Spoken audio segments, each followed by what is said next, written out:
खबरों की दुनिया में आपका स्वागत है। आप देख रहे हैं भारत ध्वनि न्यूज।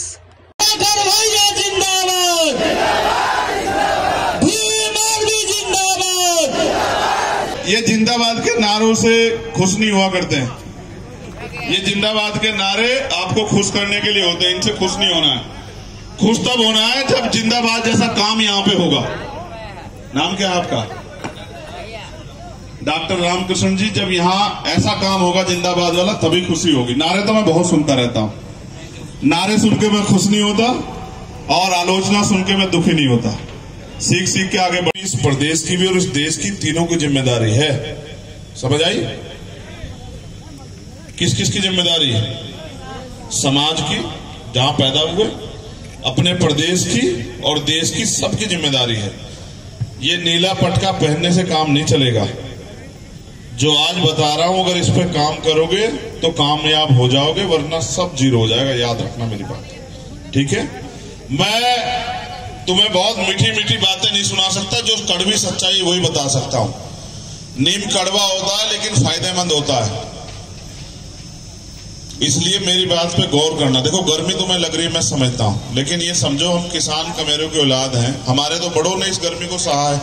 ये गर्मी आज आपका ध्यान ना इधर उधर करे, आपका पूरा ध्यान मेरी बात पे होना चाहिए। तब जाके मुझे लगता है कि मेरा यहाँ आना और इनका ये पैसे खर्च करना और आपका यहाँ आना, अपने खून पसीने कमाई लगाना, तभी सफल हो पाएगा। ठीक है?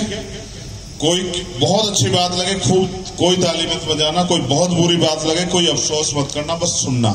क्योंकि जैसे आप ताली बजाओगे आपका जो ध्यान है वो हट जाएगा। और हम पिछले 70 सालों से इस देश में तालियां ही बजा रहे हैं, समझ रहे हो? अगर वास्तविकता में जमीनी काम करते तो आज हमारी भी हैसियत होती, इस प्रदेश में भी और देश में भी। हैसियत क्या है इसमें भी बात करेंगे। मैं धन्यवाद दूंगा हमारी माताओं बहनों को। उनको कुछ नहीं कहना पड़ता कहाँ बैठना है, कहाँ खड़े होना है। वो हमेशा अपना प्यार आशीर्वाद वहीं बैठ के देती रहती है। उनको कोई अनुशासन नहीं सिखाते। बहुत बहुत धन्यवाद। देश आजाद हुआ 15 अगस्त 1947 को। 14 अगस्त 1947 को भारत अंग्रेजों के अधीन था, गुलाम था। ठीक है? लेकिन 15 अगस्त 1947 को भी हमारी सामाजिक, आर्थिक, राजनीतिक हैसियत वही थी जो 14 अगस्त 1947 को थी, आजाद होने के बाद में। क्योंकि आजाद होने के साथ पावर ट्रांसफर हुई, अंग्रेजों से पावर ट्रांसफर होके जो यहाँ कांग्रेस पार्टी के लोग थे उनके पास आ गई और बिना चुनाव के नेहरू जी प्राइम मिनिस्टर बने। लेकिन आपको पता है कि असली आजादी कब मिली? असली आजादी तब मिली जब 26 जनवरी 1950 को बाबा साहब अम्बेडकर के द्वारा लिखा गया संविधान इस देश में लागू हुआ। ये बात मैंने आपको इसलिए बताई कि अगर आपको यही एहसास नहीं कि आपकी आजादी का दिन कब से शुरू हुआ और आपको आजादी को जिंदा रखना है, तो आपकी फिर आप में और गुलाम में कोई फर्क नहीं है, चाहे देश आजाद हो या देश गुलाम हो। 15 अगस्त 1947 को, 14 अगस्त को जिसकी जेब में 100 रुपए थे, 15 अगस्त को भी उसकी जेब में 100 रुपए थे। और जिसकी जेब में एक फूटी कौड़ी नहीं थी, हमारे पूर्वजों के 15 अगस्त को भी उनकी जेब में एक फूटी कौड़ी नहीं थी, ना 16 अगस्त को थी, ना 17 अगस्त को थी। भारतीय संविधान ने देश में सामाजिक, आर्थिक, राजनीतिक बराबरी लाके दी। और संविधान के साथ बाबा साहब अम्बेडकर ने एक शंका जाहिर की। वो शंका ये थी कि संविधान कितना भी अच्छा क्यों ना हो, अगर उसे चलाने वाले हाथ अच्छे नहीं होंगे, उनकी नीयत अच्छी नहीं होगी, उनकी नीति अच्छी नहीं होगी, तो अंत संविधान बुरा साबित होगा। और अगर संविधान को चलाने वाले हाथ अच्छे हुए, उनकी नीयत अच्छी हुई, उनकी नीति अच्छी हुई, तो संविधान सबके लिए अच्छा साबित होगा। और उन्होंने ये भी कहा संविधान सभा के लोगों से कि 1 वोट 1 वैल्यू,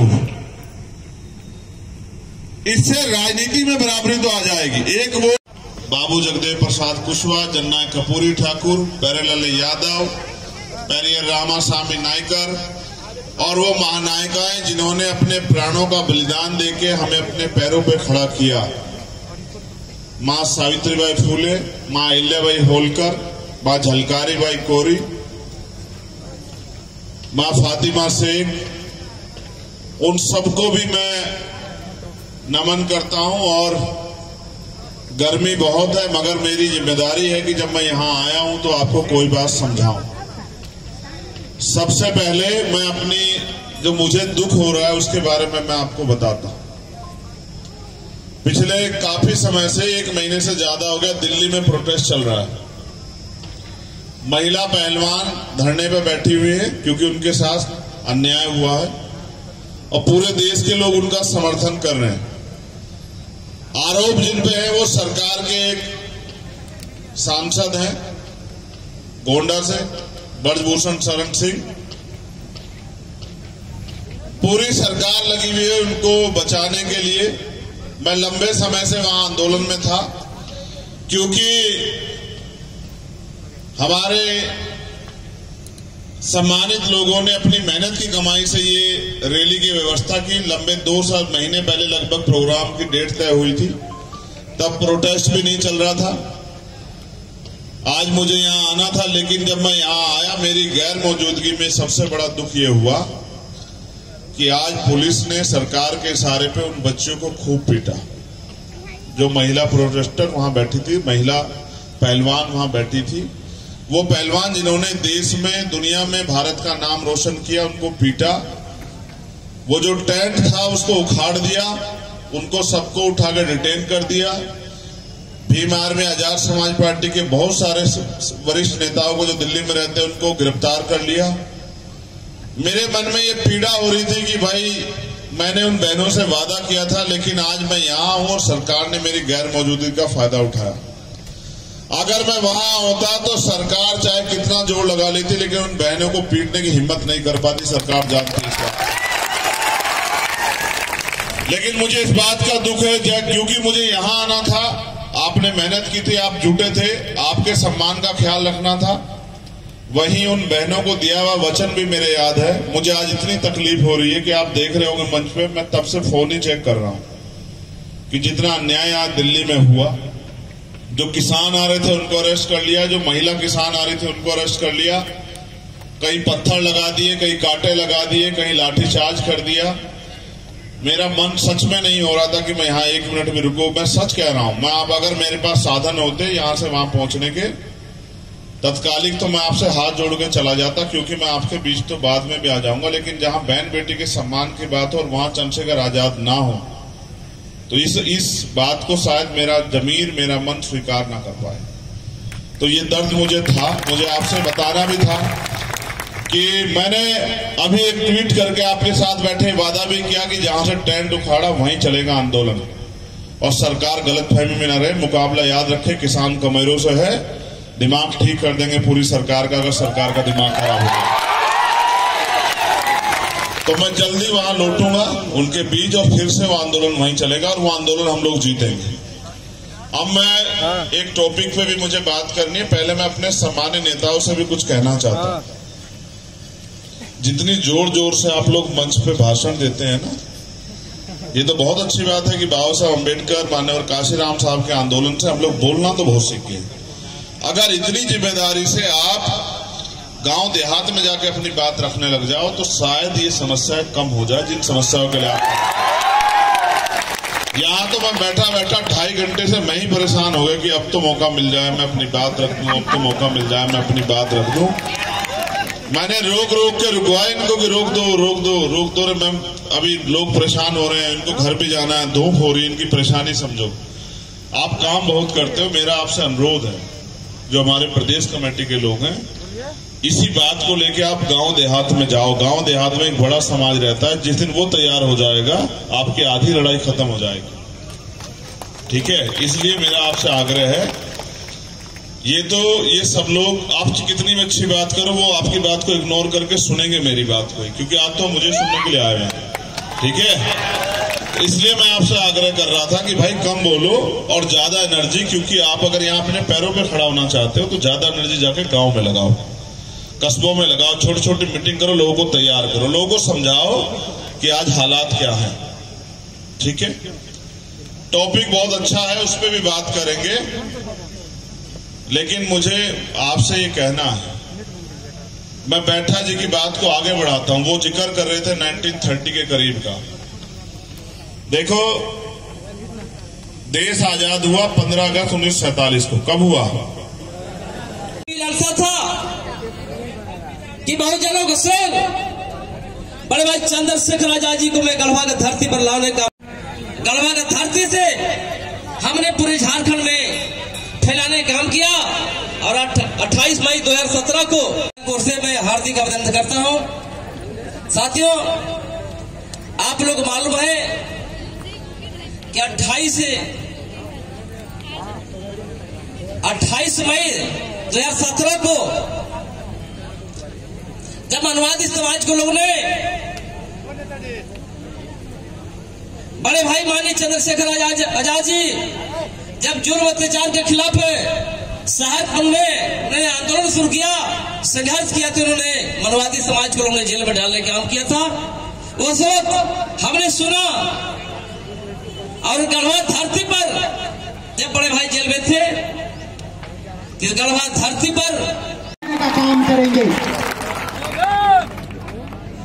यहाँ के सांसद जिनको आप जितवाकर लोकसभा में भेजने का काम करते हैं, उनका मुंह तब भी चुप रहता है जब हमारे समाज के बेटियों के साथ बलात्कार जैसी घटनाएं दिखती हैं। उनका मुंह तब भी चुप रहता है जब जिनके वजह से, जिस आरक्षण के वजह से वो सांसद बनकर बैठते हैं और उसी सांसद के ऊपर आवाज उठती है, उसी सांसद, उसी आरक्षण के खिलाफ संशोधन होता है, तब भी वो सांसद आपके लिए कोई आवाज नहीं खड़ा करता है, तो समझ लीजिए कि बहुजन समाज के लोग आखिर गुलामी बनकर रह रहे हैं। साथियों, इस भेड़िया को तोड़ना होगा और इस सभा में जितने भी युवा साथी, उनसे मैं अनुरोध करूंगा कि आने वाला 2024 में आजाद समाज पार्टी के प्रत्याशी को वोट दीजिए और आप निश्चित रूप से ये एहसास आपको मिल जाएगा कि वोट देकर जब हमारे समाज के युवा जब सांसद में बैठेंगे और हमारे समाज की बातें करेंगे, और एक बात का वादा करता हूं कि एक बार आजाद समाज पार्टी को वोट देकर देखिए, यहाँ का एडमिनिस्ट्रेशन, यहाँ का पुलिस अधिकारी कैसे कानून का पालन करते हैं, इस बात को हम देखेंगे। बाबा साहब ने कहा था कि सत्ता, पॉलिटिक्स, ये आपका पावर है। सीट में चुनाव लड़ेगी आजाद समाज पार्टी, सभी सीटों से विधानसभा का हम लोग विधायक बना करके राज्य सरकार में स्थापित करने का काम करेंगे। जय भीम, जोहार, जय हिंद। बहुत बहुत धन्यवाद गिरिजा रंधुरा जी। अब हम अगले वक्ता के रूप में नागमणि रजक साहब प्रदेश महासचिव जी से आग्रह करेंगे कि आएंगे। अब कम समय में अपनी बात टूट जाए वो पत्ते नहीं है, हम आंधियों से कह दो औकात में रहे, औकात में रहे, औकात में रहे। बहुत बहुत धन्यवाद संचालक महोदय। इस मंच पे उपस्थित Bhim army chief, Azad Samaj party के राष्ट्रीय अध्यक्ष और हम बहुजन समाज के, पूरे भारत के, पूरे विश्व के उभरते हुए नेता माननीय बड़े भाई चंद्रशेखर आजाद जी। प्रकाश फूल सजावट केंद्र रामानुजगंज। हमारे यहाँ एक से बढ़कर एक मनमोहक आकर्षक सजावट, ताजे फूल, वरमाला, गुलाब, गेंदा, रजनीगंधा, केट, लिली, जरबेरा, रेडीमेड सजावट, मोर, पगड़ी, माला, रेडीमेड लतर, चुनरी, महफिल, थर्मोकोल, नेम प्लेट, सजावट का सामान होलसेल रेट पर। एक भक्त प्रतिष्ठान, रामानुजगंज, छत्तीसगढ़। प्रकाश फूल सजावट केंद्र दिए गए नंबर पर अभी संपर्क करें। Proprietor Shri Prakash Palakar. Jayshree palace, AC, non AC room, car और बाइक पार्किंग। हमारे यहाँ शादी विवाह, party, ring ceremony, birthday party, meeting hall और ठहरने का उत्तम प्रबंध है। मात्र 300 रुपए में रूम उपलब्ध है। बुकिंग के लिए अभी संपर्क करें। जयश्री पैलेस, ब्लॉक के पीछे पिपरा कला, सुखदेव नगर, गढ़वा। सहयोगी प्रतिष्ठान रूप अलंकार ज्वेलर्स। प्रोप्राइटर जय कुमार सोनी। जयश्री पैलेस। हम ग्राहक नहीं, रिश्ते बनाते हैं।